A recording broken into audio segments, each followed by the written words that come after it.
A year ago, on December 1st, 2015, a version of Rainbow Six Siege released that was almost unrecognizable compared to the game at any other point in time. Its E3 reveal, its public beta versions, and the latest version that I've been playing over the last couple weeks are all very different iterations. The game's claim to fame has been an uphill battle since its inception. Somehow Ubisoft Montreal was able to greenlight a game about high-risk, open-ended gameplay as a spin-off after canceling a single-player game about pressing square to kiss your wife. In 2013, Ubisoft North American president Laurent Detox said Patriots was being remade, that the version shown in 2011 was simply not good enough. Then, after Siege's reveal in 2014, technical artist Oliver Couture said that the new technology was actually what was driving the production of Siege. Quote, "Patriots was old gen."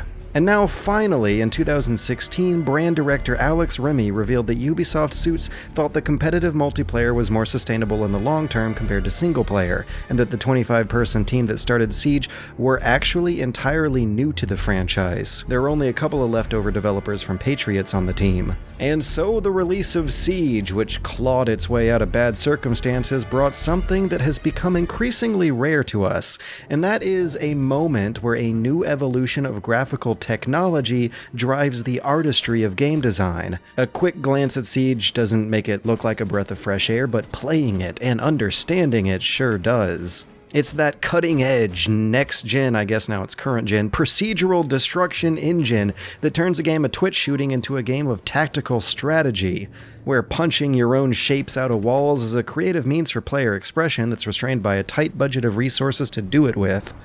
5 players who can blow only 2 or 3 holes each at best means it's always easy to paint a mental image of what's going on across the whole map, but a quick time to kill, largely dependent on getting first sighting of a tiny sliver of an enemy's pixels, means combat traps players into tunnel vision.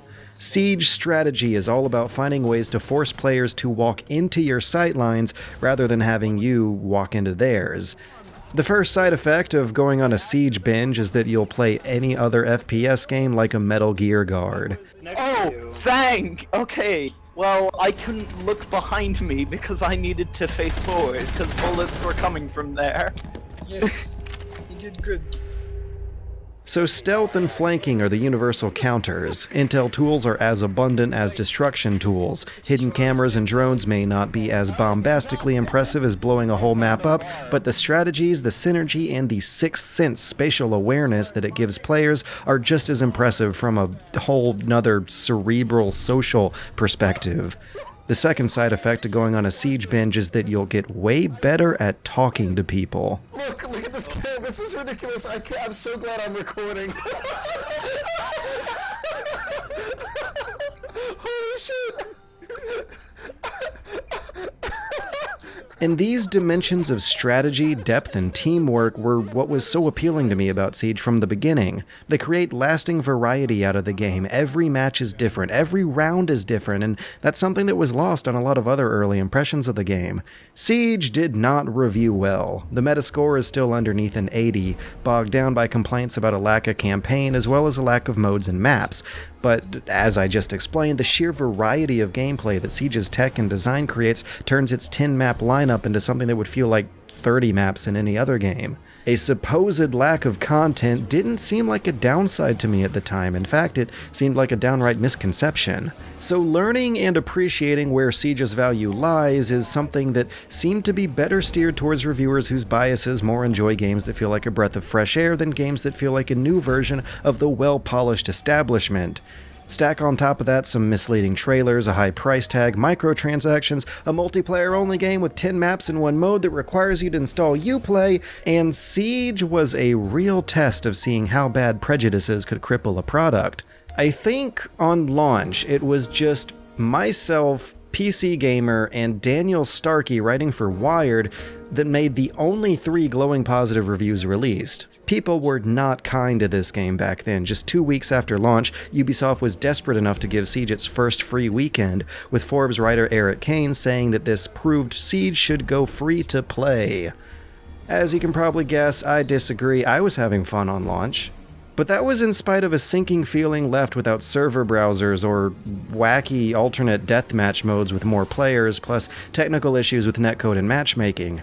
Over the past year, my doubts about Siege persisting in the long term without a server browser or larger scale modes have fizzled away entirely. That stuff just no longer seems to be what the game's about. But the netcode and matchmaking issues are still there. They were dramatically improved after the first few updates, and while netcode and the hit detection attached to it is unquestionably better than it was at launch, Ubisoft's matchmaking services took a dive at some point after the Operation Skull Rain patch dropped in July. Which is a shame. For a few good months between January and July, Rainbow Six Siege, despite all its inbuilt latency issues and the Uplay infrastructure around it, just worked. Between January and July, the game worked better than ever, with virtually all of my original reviews' complaints corrected, while a steady flow of new content boosted the appeal of game for new players.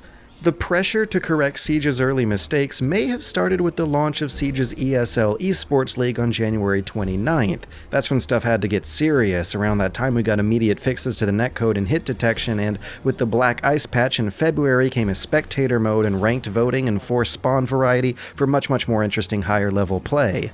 Since then, for the first half of a ranked match, defenders couldn't successfully defend the same spot twice. You are forced to play a diverse set of operators across a diverse set of strategies. That is neat. But with the boost in Twitch visibility and competitive viability via matches played in the privacy of the competitors' own homes, came incentives for the players to cheat. And the sheer prevalence of cheating in those first few months of Rainbow Six Siege really hamstrung the competitive scene right out of the gate. The game's built to have players use so many intel tools that see through soft walls that players can shoot through that accusations are really easy to make in this game. And up until the switch from Fairfight to BattleEye in August, it was not uncommon to be playing with suspiciously accurate players. Up to the point where the competitive scene was rollicked by a scandal in which a professional Siege player was allegedly hacking in professional matches on stream in front of everyone, and they just let him do it. Without sufficient cheat detection, the ESL League didn't have sufficient evidence against this guy, who did release a few statements defending himself but then quit before the game's anti-cheat improved. In this case, we may never know for sure if those accusations were valid, but it did prompt Ubisoft to change their cheating tolerance policy and switch to an entirely different system. In May, the Operation Dustline patch implemented a 2-strike rule against cheaters. My favorite thing about this patch, though, and that anti-rule change policy didn't actually change that much at the time regarding to cheating, but what I actually think is kind of brilliant about the new operators that they've been revealing in all the patches so far is that they make the older operators more useful. Valkyrie's portable hidden cameras can be countered by IQ, who didn't have nearly as much use in the vanilla game before that update. It's also worth mentioning that Dustline was the update that introduced the headgear and weapon charms marketplaces, catalogs of digital cosmetics whose prices are so high that they cost more in time than they do in XP point fun bucks you earn from gameplay. Playing for free for cosmetics is a bit of a grind, but it is possible, it's reasonable, it exists, but it is tolerable. The season pass that Ubisoft uses to support this ongoing content isn't overwhelming, for people who don't have it, at least. As someone who has never felt the temptation to purchase it, I've never felt left out without it. The most heavily expensive cosmetic items here can be had after about 15 to 20 hours of regular play. Same deal with the DLC operators, it's not hard to grind out those fun bucks you need for them. And the DLC operators aren't overpowered either, nor do they, as of right now at least, feel out of place in the game's overall roster. Meanwhile, cheating becomes more offensive because early June has the Siege team permanently banning cheaters on their first offense. For new players, a $15 starter edition was released to dig away at the ever-present complaint that Siege's price tag is too high. On July 27th, we then got Operation Skull Rain, which released my new favorite operator, Caviar, a dedicated stealth roamer whose interrogation can turn the tide of a match in seconds. We also got a bunch of big quality-of-life improvements. There's a unified FOV and compasses for the cameras now, full-screen weapon previews, and being able to see your team's loadout before you all head out. Most important of all, though, was the switch to the BattleEye anti-cheat middleware. This is the big deal. This pretty much ended the game's prolific cheating problem overnight. But what weirdly happened then is that those strange issues with matchmaking errors in netcode, which were seemingly fixed since January, crept back for a little while. For me and my friends, at least. I don't know how much it had to do with inbuilt engine issues, or the Uplay infrastructure, or just rising player counts though, because summer was also the time when we were seeing headlines pop up about increased player counts and a lot of glowing impressions about this thing being the best gosh darn game ever. In other words, it took about 8 months for a grand reversal of public opinion to happen, but it eventually did. Leading a summer sales spike into winter with the Red Crow patch had the game's player count spike even further, even beyond this year's Call of Duty, on PC at least. Which shows the unlikely outcome that I truly didn't expect during my original review, which was for Ubisoft to make good on their promise of fixing up and supporting this game long term. Its design and its post-launch support are both kind of anomalies in Ubisoft's MO. It seems like once the genre of competitive multiplayer was decided on, the Ubisoft bigwigs kind of let the team off the leash for this one.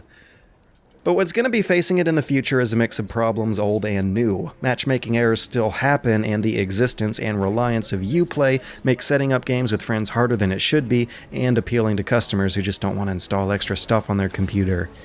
But what's more interesting to me are changes with the game's pacing and strategy that have happened over time.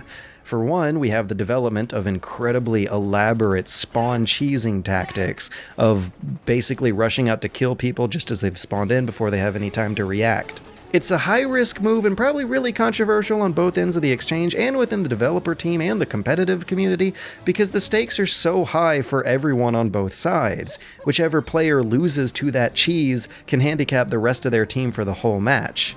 And I'm interested to know if the developers consider that a legitimate strategy or not, because it doesn't exactly break the rules of the game so much as it's just never fun to be on the receiving end of it. The latest map features these tunnels and towers that give attackers overhead cover on their way to the house, but the second to latest map release before this one seems almost built for cheesy tactics, with 2 towers on defense overlooking the attackers' routes. This stuff was happening on launch, but now any team that's good will be attempting one of these like every single round. It's getting a little ridiculous. One thing that I now unfortunately have to worry about is the maturity of your average Siege rando. And these guys used to be the best randos of any gaming community, I swear. It was another anomaly. Back in the day, it was weird that playing this game with randoms on the internet who weren't your friend was a generally positive experience. People tended to play the game well and talk and communicate and be polite. It was something that was a real positive during the game's launch, and it might be a lucky accident of the game's design, but also its high price tag. This is something that you also saw happening to CSGO a few years back. The lower they make the price, the more likely you are to find smurf accounts and cheaters who can afford to throw away that account, as well as just kids these days. I swear they weren't around at launch. But if they keep adding new content to the game and keep putting it on sale for increasingly lower prices over the next year, we may see another problem of feature creep cropping up. 8 new operators are in the pipeline, and the character select screen is already looking pretty busy. Adding a new operator to Siege is kind of like adding a new character in a fighting game. They have to make sure it's not too over or underpowered compared to the rest of the cast, and they also have to make sure that the new abilities fill a hole that the rest of the cast has. And the prospect of messing up that balance is something that the team has come dangerously close to. There are dimensions of usefulness that the whole cast has to balance themselves around with. The new Habanero, for example, blows holes in walls that previously only Thermite could, which would have easily rendered him obsolete if it weren't for their smaller size. The happy result is that Thermite is no longer such a must-have on most attacking rounds.